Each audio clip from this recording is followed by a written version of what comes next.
और सर कानून साजी भी कीजिए, पंजाब ने कानून साजी की, कानून मंजूर हुआ बल्दियाती इंतखाबात से मुतालिक, वो ज़ाहिर एक्ट बन गया। लेकिन आपको याद होगा अहमद बिलाल महबूब साहब इसी प्रोग्राम में आए थे, आज भी हमारे साथ हैं। वो तो असल में ये जो ऐसा है कि गवर्नर पंजाब जो है सरदार सलीम हैदर सलीम साहब, हैदर, कल उनको हफीजुल्लाह न्याजी साहब ने खाना किया होता। ठीक, बड़ा खाना था उनके एजाज में माशाल्लाह, दर्जनों अफराद मौजूद थे शहर के जिम्मेदारान। ठीक, तो बड़ा शानदार खाना था। तो गवर्नर पंजाब कह रहे थे भाई मैं इस बिल का इंतजार कर रहा था, अच्छा, और बताया गया था ब्यूरोक्रेसी के इख्तियार बड़े बढ़ा दिए गए हैं। डिप्टी कमिश्नर जो है वो चेयरमैन बन जाएगा, और वो भी बिल्कुल अपने कानूनी माहिरीन के साथ बिल्कुल आस्तीने चढ़ा के बैठे थे अच्छा, कि जो ही बिल आएगा उसका तिया पांचा करेंगे और फिर वापस भेजेंगे। अच्छा, लेकिन जब देखा बिल तो मालूम हुआ वो दफा तो तरमीम हो गई है, अब डिप्टी कमिश्नर चेयरमैन नहीं होगा। ठीक है, तो उनका गुस्सा ठंडा हो गया, अच्छा, उन्होंने फौरन साइन कर दस्तखत किए और कानून बन गया वो। ठीक है, अब वो लेकिन कानून इलेक्शन बन गया आगे है, बढ़ गए सर। मगर उसमें ये है हाँ। कि जो यूनियन काउंसिल के इंतखाबात हैं वो गैर जमाती बुनियाद पर भी होंगे और 1 to 1 मुकाबला भी नहीं होगा। ठीक है, यानी 9-10 अफराद जो हैं ऊपर के वो सारे कामयाब हो जाएंगे। ठीक तुम्हारा है। अहमद बिलाल महबूब साहब हमारे साथ हैं। अस्सलाम सर वालेकुम। मैं सिर्फ याद दिला दूं कि मैंने इसी प्रोग्राम में अहमद साहब से पूछा था कि आपको इलेक्शन होते दिखाई दे रहे हैं दिसंबर में, आपने कहा था नहीं, और वही हुआ। नहीं, अब तो नया कानून आ गया ना, 4 हफ्ते लगेंगे वो कह रहे हैं सर मजीद। आप बताइए अब नया कानून जो है इसमें तो काफी तरामीम हो गई हैं, तो आप इसे किस तरह देखते हैं?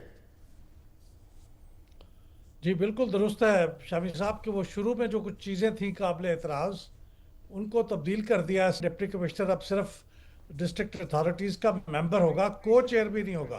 पहले तो वो चेयरमैन था, फिर को चेयर बना, अब वो चेयर भी नहीं है, को चेयर भी नहीं है, अब तो वो ठीक। सिर्फ मेंबर है।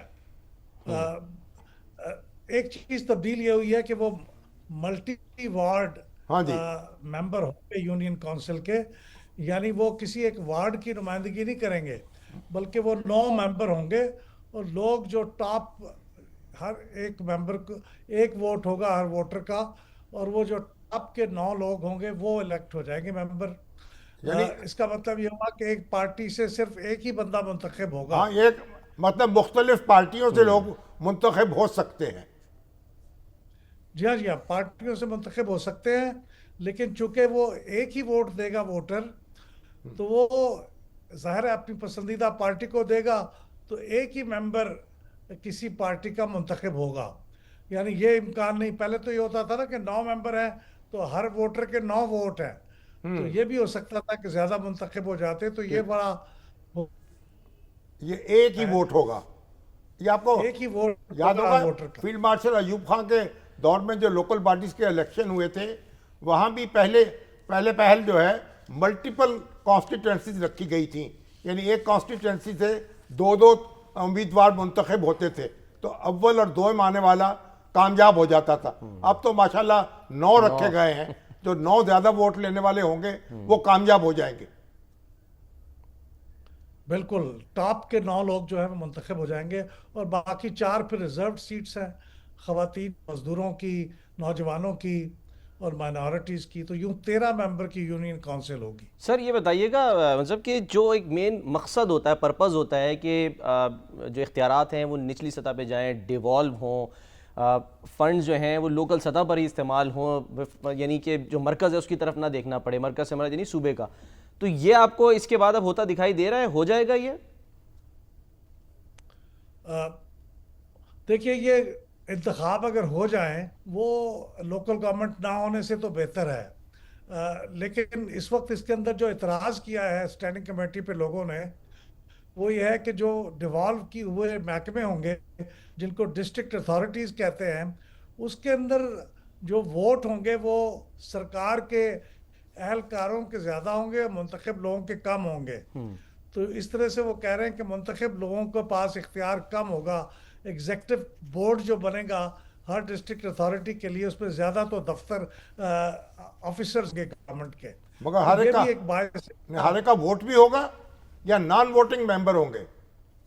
नहीं, वो वोटिंग मेंबर्स हैं। अच्छा, तो वोटिंग मेंबर्स जो हैं वो एहलकार ज़्यादा है। इसके ऊपर कुछ लोगों ने इख्तलाफी नोट भी लिखे हैं, और उनमें इख्तलाफी नोट लिखने वालों में PMLN के भी कुछ मेंबर हैं। तो जो उन्होंने कहा कि ये एक तो ये सरकारी अफसरान की तादाद कम होनी चाहिए ताकि जो मुंतखब लोग हैं उनको गलबा हासिल हो। ठीक। तो कुछ एतराज़ात हैं, लेकिन मेरे ख्याल में इलेक्शन हो जाए तो तो बेहतरी हो जाएगी बेहतर बात रिफाइन कर सकते हैं। और यानी रिव्यू हो सकता है, कोई अमेंडमेंट भी हो सकती है, लेकिन बुनियादी बात जी यह है कि इंतखाबात हो जाए, कोई भड़ास निकल जाए और जमहूरियत जो है उसकी जड़ें कायम हो जाएं। जी हाँ, ना होने से तो बहरहाल बेहतर है ये ठीक है। कैसा हो जाए। चलें, ठीक है, बहुत बहुत शुक्रिया अहमद बिलाल महमूद साहब, बहुत बहुत शुक्रिया।